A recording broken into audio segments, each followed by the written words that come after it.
Is your car too old to have Apple CarPlay? Are you looking for a way to get Apple CarPlay on your older vehicle that may not even have a screen that works for it? Well, this product from Amazon is going to do wonders for you. As you can see, it's basically a CarPlay screen that you're going to mount onto your dash, and then you're going to connect with your phone, and essentially, boom, you now have a CarPlay screen in your vehicle for a pretty good price. So let's go ahead and unbox this, and then we'll go ahead and set it up and test some of the features, see how easy it is. Does it block your view? That sort of thing. So hopefully it's got everything we need in here. I'm sure it does. If it's like any of the others I've tested in the past, it's going to be plugged in via a cigarette lighter. So here we go. You can see portable CarPlay screen, some instruction manuals, and how to actually get it to work. We'll probably want to keep this because we may have some trouble setting it up. We'll have to see. And then we have the actual screen itself. And this is actually seems to be a pretty good size in my opinion.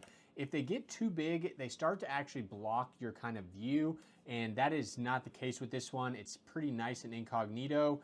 So we'll go ahead and peel this screen cover, nice and clean from the factory, no prints or anything like that.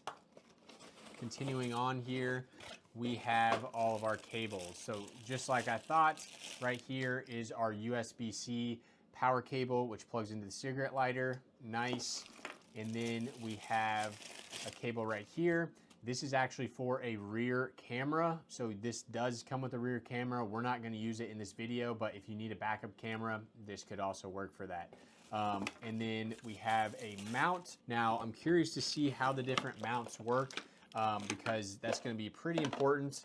So we have this mount right here, which will kind of just claw into the back here, and this allows you to suction cup it. I'm not actually sure how you get this suction cup to lock itself, but oh, here we go. There's a little like latch in there. So this could actually allow you to kind of bring it out from the dash, which is interesting. Or you have this one, which is basically just a straight monitor type stand that's going to be sticky, and it's going to sit basically right on your dash like this. So let's check this out, guys. We'll go ahead and plug it in the vehicle. Well, actually, let's try plugging it in right here first and go through the settings and all of that. So here is our first installation. It was super easy to do. I ended up going with the arm mount, as you can see. This brought it a lot closer and is allowing, since the screen is a bit smaller, it just looks a little better with it kind of closer to me. So let's see what all we have to work with. This does have a dash camera on the front, and you can see that's what it's viewing right there, which is pretty cool. So if you don't already have a dash cam, this could be a good option for that alone. The screen itself appears pretty responsive. Now, it did not come with a memory card, guys, so keep that in mind. Next, let's go to the CarPlay and see if we can get this set up. So turn on Bluetooth on your iPhone and select to connect the device. So let me do this real quick off camera.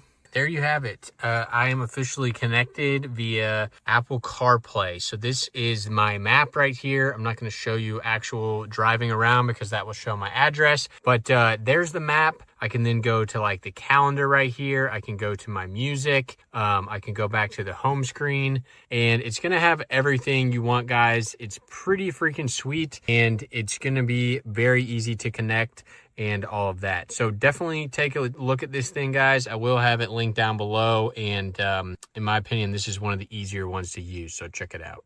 All right, guys, I've got the camera installed here. It was super easy. All I had to do was suction cup it to the window and then plug in the USB-C cable. So you can see right off the bat, it's already recording in 4K. That is the flashing red in the top left. And then on the actual screen, you can see both the internal and the front camera. So you can make sure that you got a good view of yourself.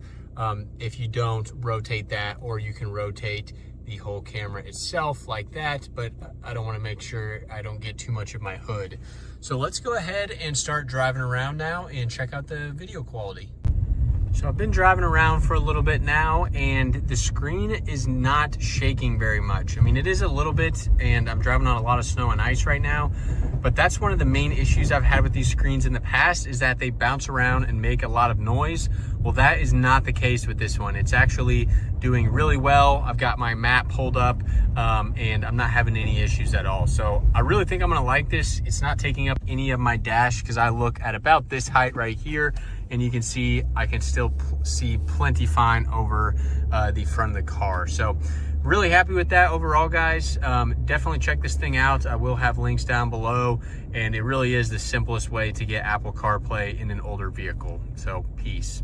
And also, as you can see, as soon as you get out of the vehicle, it does turn off, so it's not going to run your battery or anything like that. Pretty cool.